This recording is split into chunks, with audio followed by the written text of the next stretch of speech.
Good morning to dear students. Welcome to online class of chemistry. Students, in our yesterday class, I taught you about the Faraday's law and numericals related to Faraday's law. There were two laws, Faraday's first law of electrolysis and Faraday's second law of electrolysis. Okay, students, now we will study what is the difference between electrochemical cells and electrolytic cells. We studied both. So, let's see what are the differences between electrolytic cells and electrochemical cells. Students, electrochemical cells and electrolytic cells. First is electrochemical cells. It is a device which converts chemical energy into electrical energy. This is known as electrochemical cells, and it is opposite of it. It means it is a device which converts electrical energy into chemical energy. Okay, students, now in electrochemical cells, the redox reaction is spontaneous and is responsible for the production of the electrical energy. Okay, but here it is non-spontaneous and electrical energy is supplied to make the reaction or to occurs. It means here electrical energy is produced, but in electrolytic cells we have to give from external sources. Next is there are two half cells reactions, okay, and are connected through salt bridge or porous partition. But here both the electrodes are placed in the solution or molten electrolyte in the same container. But here is two containers where oxidation, in one container oxidation occurs and in second container reduction occurs. But here is only one container. Okay. Now in electrochemical cells, anode is negatively charged. It means if we talk about an electrochemical cells, anode is negatively charged and cathode is positively charged. When I told you about the electrochemical cells, then I give you the example of zinc container in which zinc rod is dipped in ZnSO4 solution and copper rod is dipped in copper sulfate solution. There zinc is present on the left hand side and copper at the right hand side. So zinc is anode and copper is cathode. Zinc is negatively charged and cathode is positively charged. But in electrolytic cells it is opposite. It means anode is positive charge and cathode is negative charge. So remember, this is very important difference. There should be a confusion that anode is positively charged or negatively charged. So always remember that for an electrochemical cells, you can see here, for an electrochemical cells, cathode is positively charged and electrolytic cells, cathode is negatively charged. And anode is negatively charged in electrochemical cells and electrolytic cells, it is positively charged. When it is in electrochemical cell, it is positively charged. It means it is accept the electrons, and in electrolytic cells, it's cation attracting, cation reducing. Okay, students, like that.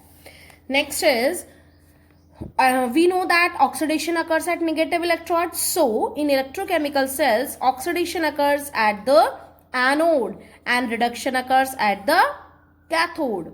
And here in electrolytic cells, oxidation occurs at positive electrode and reduction occurs at negative electrode. And this, the electrons moves from anode to cathode in external circuit.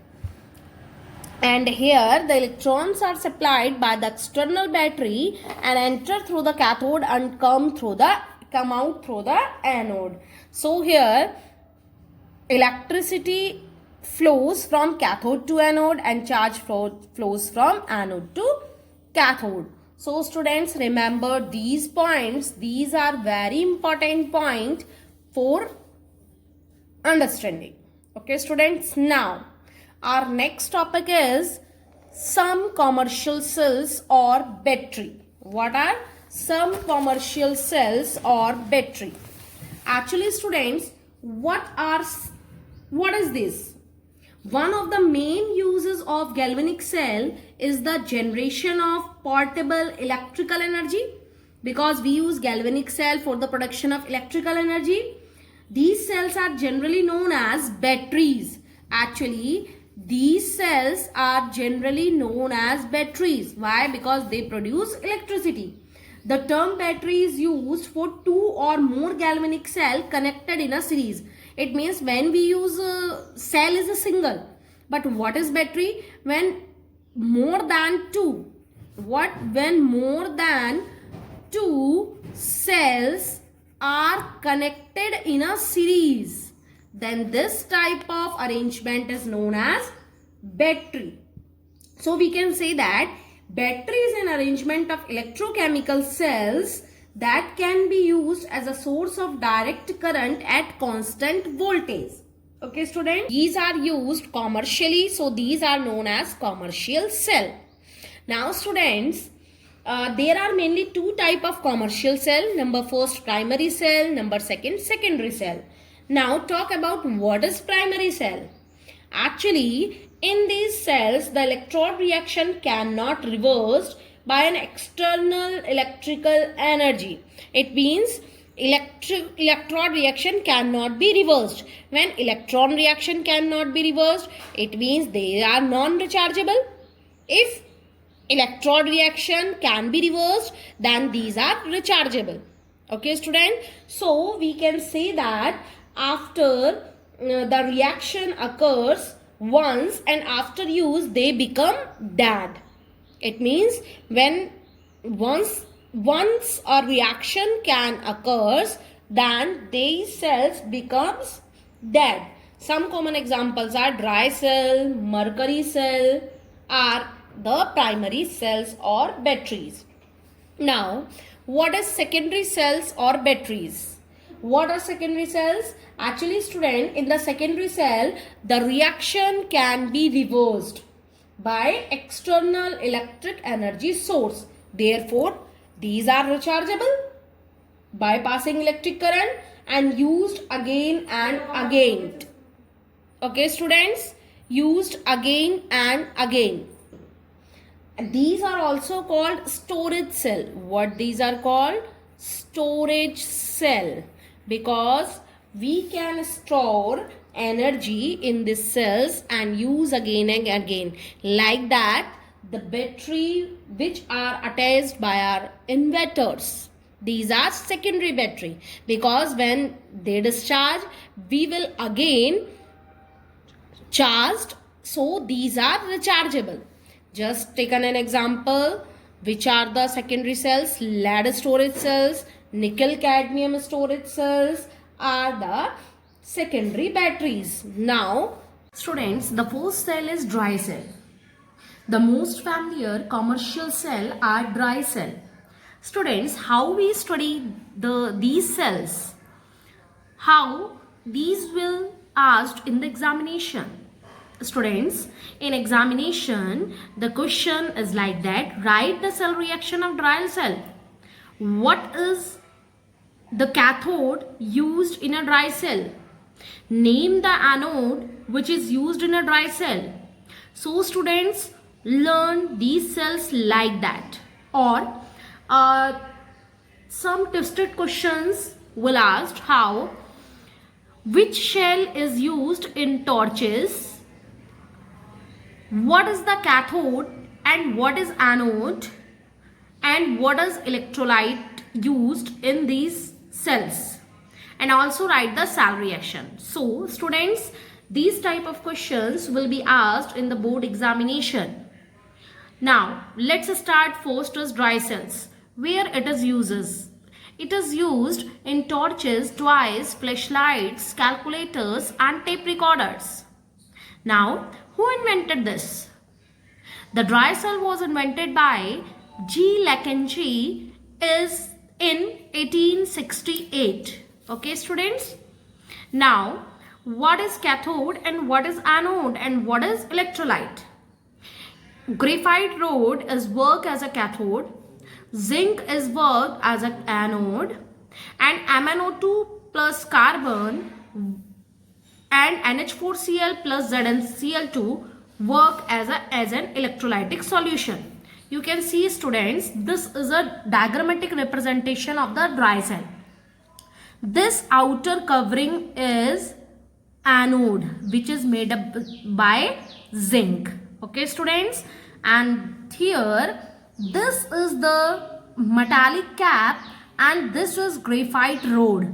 This graphite rod works as a cathode. So students, clear from this diagram, zinc work as anode, this container which is made up by zinc work as a cathode, and graphite rod work as a cathode. Okay, students, and this is filled, this cylinder means this cylinder is filled with a moist paste of NH4Cl and a little ZnCl2. The zinc cylinder acts as an anode. Then the carbon rod, this carbon rod is surrounded by a black paste of MnO2. This is the paste of MnO2, manganese dioxide and carbon powder. Okay, the zinc case has an outer insulation of cardboard case. During the use, the zinc case gets consumed. Zinc case gets consumed at in the left and it will develop holes which are responsible for the leakage. Okay, students, you can see this MnO2 means manganese dioxide and carbon paste touches cathode, because this is cathode, it touches this, and this ammonium chloride and zinc chloride touching anode, because this zinc container work as anode. Now, how the reaction taking place? You can see at anode what happened, students. When the cell is working, zinc loses its electron and becomes Zn+2 and dissolves in the electrolyte. Okay. Now, these electrons passes around the external circuit and taken up by the cathode. Then what happened? This causes discharge of ammonium ion from the electrolyte, because this is NH4Cl. So this causes discharge of ammonium ion from the electrolyte. And now the reactions taking place at cathode are 2NH4 plus aqueous plus 2MnO2 solid plus 2 electron gives 2MnOOH plus 2NH3. Now this 2 electron and these 2 electron are cancelled. So the overall reaction is Zn plus 2NH4 plus 2MnO2 gives Zn plus 2 plus 2MnOOH plus 2NH3. Okay, students. Now, in the cathode reaction, in the cathode reaction, what happens, student? This manganese is reduced from +4 oxidation state to +3. Here manganese oxidation state +4 and here manganese oxidation state is +3 state. Okay. Friends, this type of dry cell gives voltage of approximately 1.2 volt to 1.5 volt. There are many types of dry cells such as silver cell and lithium cell. Okay, student. So this is the dry cell. Now, students, one more question will be asked from this topic. Why dry cell does not have an infinite life or become dead when it is kept for a long time from its manufacture? Actually, if we will not use the dry cell, then it also dead. Why? Because, student, it is easily oxidized in acidic medium.